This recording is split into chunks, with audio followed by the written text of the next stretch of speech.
Mesdames et messieurs, frères et sœurs de toute l'Afrique et de la diaspora, je vous salue avec un message d'unité, de force et d'espoir.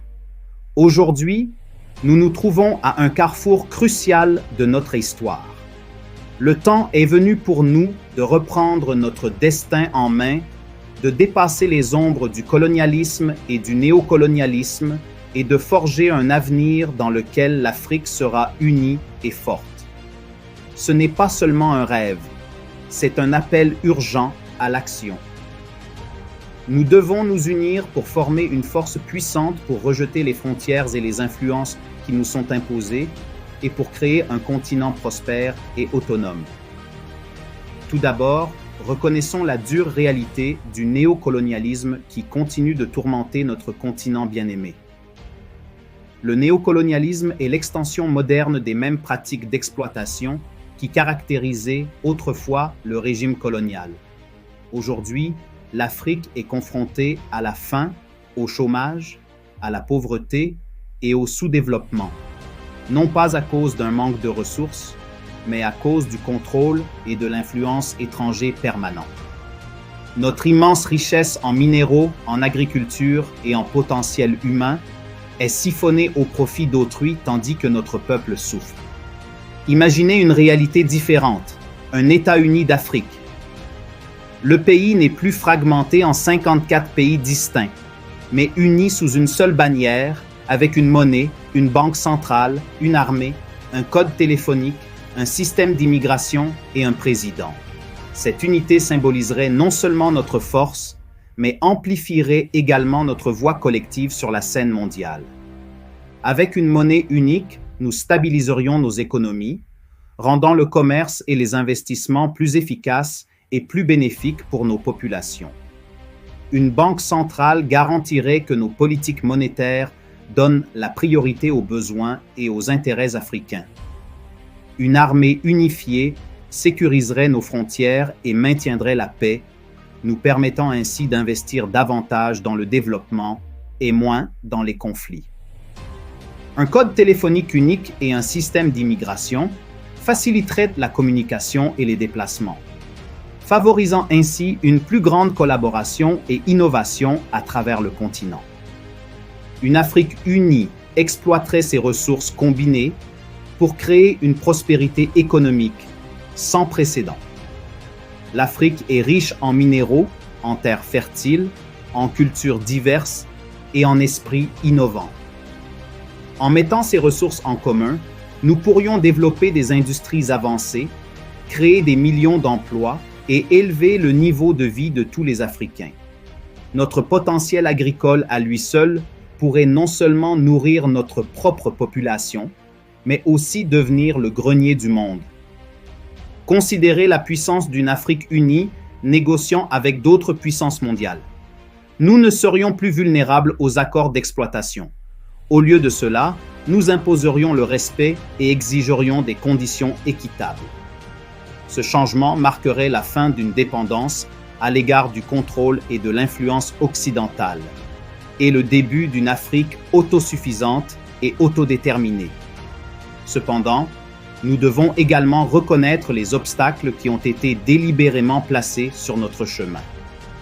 Nos exploiteurs, les puissances occidentales d'Europe et d'Amérique, ont déployé tous leurs efforts pour garantir que notre unité ne se concrétise pas. Ils ont fait en sorte que nous ayons souvent des dirigeants méchants, égoïstes et parfois incompétents.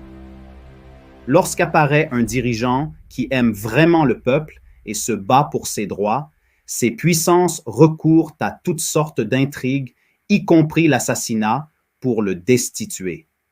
Les exemples de telles tragédies sont nombreux et douloureux. En outre, nous sommes confrontés à une résistance venant de nos propres rangs. Certains de nos plus hauts dirigeants sont corrompus et servent de marionnettes au service des intérêts occidentaux. Ils sont les esclaves de ces puissances étrangères et s'opposent aux changements dont nous avons désespérément besoin. Cette trahison a entraîné la misère dont nous sommes tous témoins aujourd'hui. Mais il ne faut pas désespérer. Il existe une voie à suivre, une voie vers l'unité et la prospérité que nous recherchons. Nous devons nous lancer dans ce que j'appelle la révolution sociale africaine. Cette révolution sera pacifique mais résolue. Nous organiserons des manifestations dans toute l'Afrique et cela se produira le même jour, exigeant et disant à nos dirigeants corrompus ce dont nous avons besoin, une Afrique unie. C'est tout ce dont nous avons besoin. Nous continuerons cette pression jusqu'à ce que tous s'y conforment. Mais il ne faut pas désespérer. Il existe une voie à suivre, une voie vers l'unité et la prospérité que nous recherchons.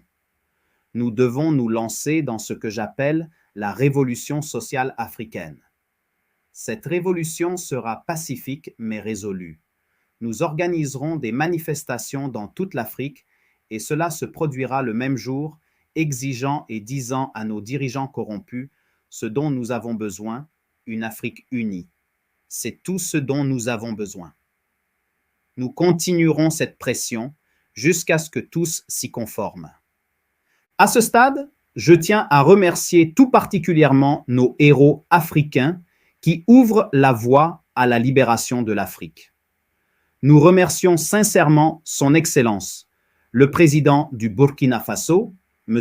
Ibrahim Traoré, Son Excellence le président du Mali, M. Assimi Goïta, et Son Excellence le président du Niger, M. Abdourahmane Tiani. Votre courage et votre leadership nous inspirent tous. Nous félicitons également Son Excellence le président du Sénégal, M. Bassirou Diomaye Faye, et son Premier ministre, Ousmane Sonko, pour leur récente élection et les actions louables dont ils ont fait preuve jusqu'à présent.